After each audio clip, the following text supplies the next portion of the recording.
Today we are going to see bubble sort. The logic behind bubble sort is in this sorting technique, your maximum element of the given array is bubbled out at the end of your array. If you want to arrange your data in an increasing order. Okay, so here you can say this is your input array A, n is equals to 5, that is total number of element.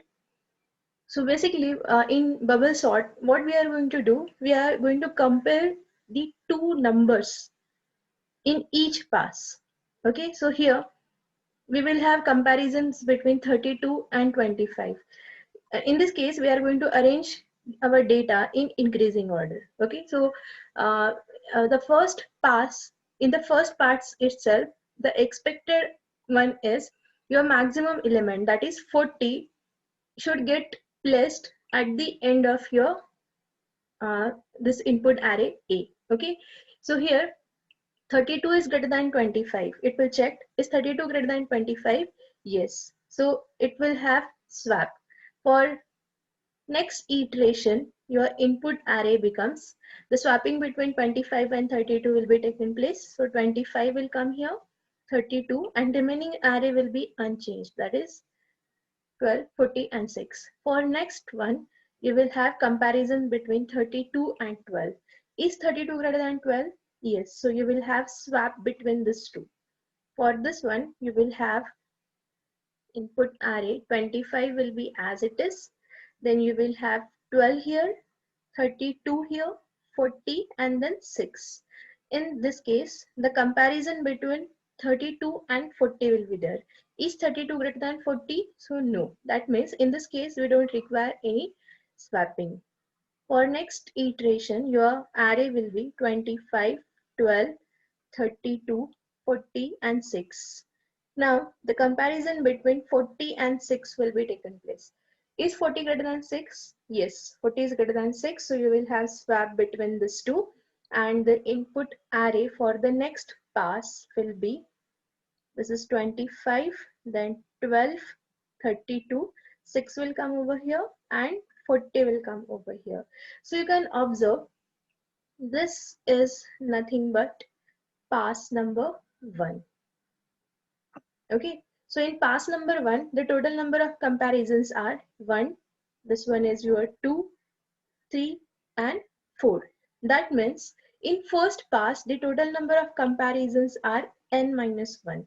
So n is equals to 5, total number of comparisons are 4. Now we will see pass number 2. For pass number 2, the input array will be 25, 12, 32, 6 and the last element is nothing but, I'll write over here, that is 40, but 40 is already swapped. So in this second pass, we are not going to compare any element with the 40 because 40 itself is bubbled on its position. Now in second pass, the comparison again will start from the 0. So this is your indices 2, 3 and 4. So it will check, is 25 greater than 12? Yes. So you will have swap between these two. Next one, the after swapping, 12 will come over here, 25, 32, 6 and 40 will be as it is. So we will have 40 over here. Now in this case, again, the comparisons between your 25 and 32 will be there. So is 25 greater than 32? So no, 25 is not greater than 32. So this time also your array remains unchanged. So this 12, 25, 32, 6 and 40. So 40 will be here. This time your comparisons between 32 and 6 will be there. Is 32 greater than 6? Yes, 32 is greater than 6. So in this case, your array will be 12, 25. Then the swapping, after swapping, 6 will come over here, 32 over here and 40 will be here. So here I'll write 40. Now 40 is already swapped, so we are not going to compare 32 with the element 40. Okay. So this is what your pass number 2. Now you can observe in pass number 2, the total number of comparisons are here your comparison number 1, 2 and 3. That means I can say n minus 2. N is 5, 5 minus 2, that is 3. So you can observe 3 comparisons are over here.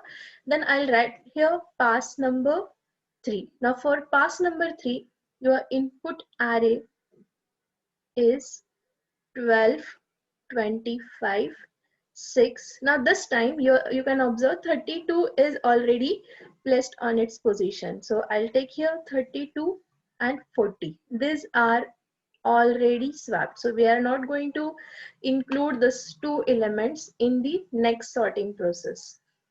So here the first comparison is between 12 and 25. Is 12 greater than 25? No, 12 is not greater than 25. So your array remain unchanged. It is 12, 25, 6 and the last two are 32 and 40. Okay. Now this time your comparison is between 25 and 6. Is 25 greater than 6? Yes, 25 is greater than 6. So you will have swapping between these two. So after swap, your array becomes 12. Then 6 will come over here. 25 will be here. And last two elements are unchanged. 32 and 40. These are already placed, so we are not going to consider it in a array. So here in the pass number 3, we can observe the total number of comparisons are 1 and 2. So if we take n in terms of n, the total number of comparisons are n minus 3. Okay. Similarly, we will see the next one. So here I'll take here pass number 4. Just a minute.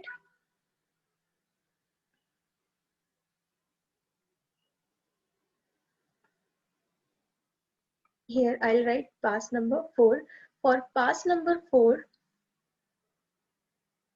data will be 12, 6. Then again observe the third highest element of the array, that is 25 is also placed on its position. So this three elements are already swapped in the array. Now this time you will have comparison between 12 and 6. Is 12 greater than 6? Yes, 12 is greater than 6. So this time your array becomes 6 will come over here. Okay, just a minute. 6 will come over here. Then 12 and these three are already swapped. So here 25,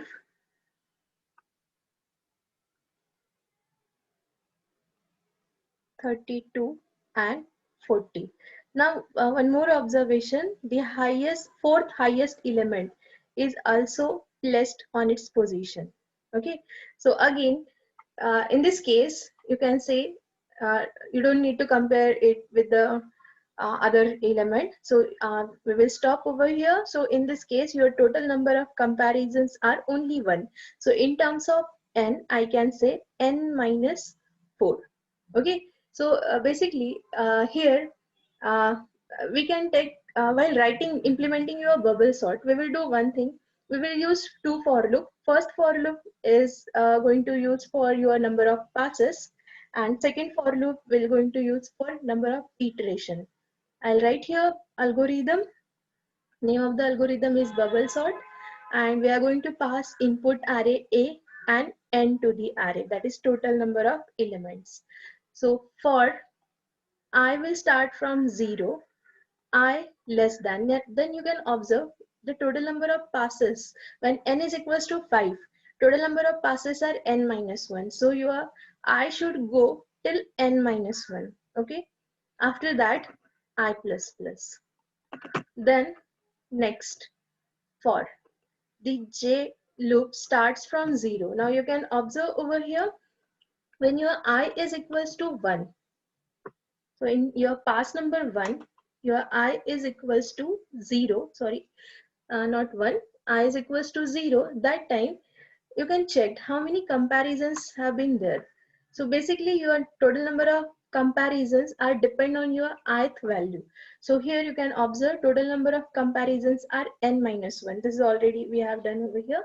When in pass number 2, when your array, when your pass is equals to 2, that time your value of I is equals to 1. So total number of comparisons are n minus 2. So when pass is equals to 3, value of I is equals to 2. When pass number is 4, value of I is equals to 3. So that means we can say the total number of comparisons. So value of j is, if we are starting from 0, so 0, 1, 2, 3. Now in this case, if again we are starting from 0, so 0, then 1, and then 2. That means we can generate the formula over here for the j condition, j minus 1 minus I. So just we will check here when I is equals to 0. So that time for pass number 1, that is 5 minus 1 minus 0. So that is equals to 4. Do we have 4 number of comparisons? Yes, 1, 2, 3, 4. It is correct for your I is equals to 0. Now we will check for I is equals to 1. So in pass number 2, ith value is equals to 1. So n minus 1 minus I is equals to 1. So this is equals to 5 minus 2. That is nothing but your 3. Now check here total number of comparisons 1, 2 and 3. It is correct. Even in this case also, when I is equals to 2 in pass number 3, I is equals to 2, total number of comparisons n minus 1 minus 2. That is nothing but 5 minus 2, 5 minus 3, that is equals to 2. Do we have two comparisons? Yes. So this is what your condition for j loop will be. So here I will start j from 0, then j less than n minus 1 minus I. Okay, then j plus plus. See, there is no meaning to compare 32 with the 40. That means the element which is already sorted. We know that in a bubble sort, when you arrange your data in an increasing order, your maximum element will get placed on the end of your array. So there is no meaning to compare every time with that sorted element. That's why you need to put minus I over here. Okay. After that, you have to check with the element. So we will check here if a of j is greater than a of j plus 1. We are going to arrange our data in an increasing order. That's why you have to check like this. Now see here what we are going to check. We are checking 32 with 25. That means 0th element with the first element. So a of j is greater than a of j plus 1? If it is yes, so we are going to swap this two. So you know the logic of temp, logic of swap. A of j's value will be kept in a temp, then a of j plus 1's value will be given to a of j, and then temp value will be placed in a of j plus 1. So here you will have temp, complete your if, complete your for, this outer for, and bubble sort. But still this algorithm is not efficient. Now just see one more case over here. Suppose your array is already sorted. I'll give an example. Suppose you will have your array 2, 3, 4, 6, 8. Now in this case, this is your input array A. Value of n is equals to again 5. So 0, 1, 2, 3, 4. It will come inside your first for loop. That means total number of passes. We can observe over here your array is already in a sorted order, but still this algorithm which we have written, it will check for n minus 1 passes. Okay, for I is equals to 1, then I is equals to, for I is equals to 0, 1, 2, 3, 4, it will check. Similarly, it will also execute for your j, and it will also check for your if one here. So basically what will happen, I'll execute one over here. Suppose I is equals to 0 in this case, then n they have given n is equals to 5. Then it will check is 0 less than n minus 1, 0 less than 4, yes. Again j will start from 0. It will check 0 less than value of n is equals to 5 minus 1 minus current value of I is equals to 0. That means if 0 less than 4, yes, it is true, it will come inside. It will check a of j is greater than a of j plus 1. Now a of j is currently 2 and a of j plus 1 is currently 3. So is 2 is greater than 3? No, 2 is not greater than 3. It will increment your j 1. Again check the condition, is 1 less than 5 minus 1 minus I still 0. That means 1 less than 4. Yes, 1 less than 4, it will again come inside. Then you will have comparison between next two elements, that is 3 and 4. Is 3 greater than 4? No, 3 is not greater than 4. So simply increment your j counter. J is 2, check the condition, 2 less than 4, yes, 2 is less than 4. Comparison between next two element, a of j's current value is 2, it will check is 4 is greater than 6, is 4 greater than 6? No, 4 is not greater than 6, again it will increment your j counter, check the condition, is 3, just a minute, I'll rough that. So current value of your j is 3. It will check is 3 less than 4? Yes, 3 is less than 4, it will come inside. Now current value of j is 3, a of j, that is 6, compare with the 8. Is 6 greater than 8? No, 6 is not greater than 8. It will increment your counter by 1. And here checked, is 4 less than 4? No, 4 is not less than 4. So it will come out of your for and go for incrementation of your I. That means here we have performed the pass number 1. And during pass number 1, we don't have any swapping process, but we have the comparisons, correct? So that means we don't need to go further for your next passes, because in pass 1, if you don't have any swapping, so obviously further passes will not have any of the swapping. So you don't need to go further. So while writing the efficient algorithm, you have to make use of one flag, one flag variable. I'll write over here. Once you have started your pass, that time I'll initialize one flag value to the 0. And once it will enter in the swapping loop, okay, I'll erase this closing brackets. Okay, so once you have any of the swapping, so you just have to make your flag on. That means in current uh, uh, your current pass has at least one swapping. That means you need to go to the next swapping process. Okay, so after this, suppose you don't have any swapping process in the pass number 1, so we have to stop over there. So what we will do here, once you have complete your swap your pass number 1's comparison, that time you have to check for your flag.